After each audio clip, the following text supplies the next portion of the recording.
So this shot is from Candyman, directed by Bernard Rose. Candyman is a rare example of a great horror film from the early 90s when horror, particularly slasher horror, was sort of dying on its arse. And I really love the approach that it takes, where it's got a sort of elegance to it, and then it's punctuated by sudden, spectacular, bloody moments.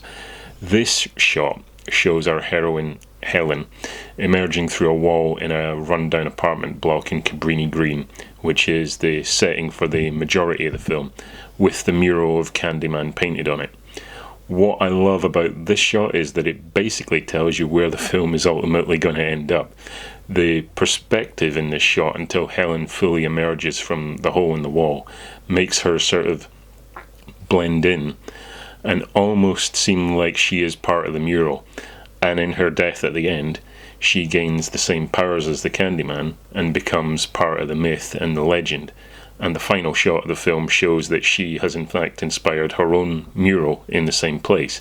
It's a really nice little bit of foreshadowing without being explicit in sort of clunky dialogue. And I'm now going to play one of the tracks from this fantastic score by Philip Glass, and the track is called It Was Always You, Helen, which comes at a pivotal moment in the film. It returns to the simple piano melody we've already previously heard in what is called Helen's theme, but it switches up the vocal section.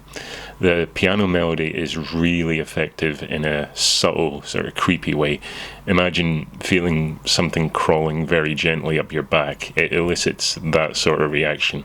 There's actually a fantastic little teaser trailer for the new Candyman, which was made by Nia DaCosta, the director of the new film, which uses paper puppets and reuses that piano melody and the movements of the puppets.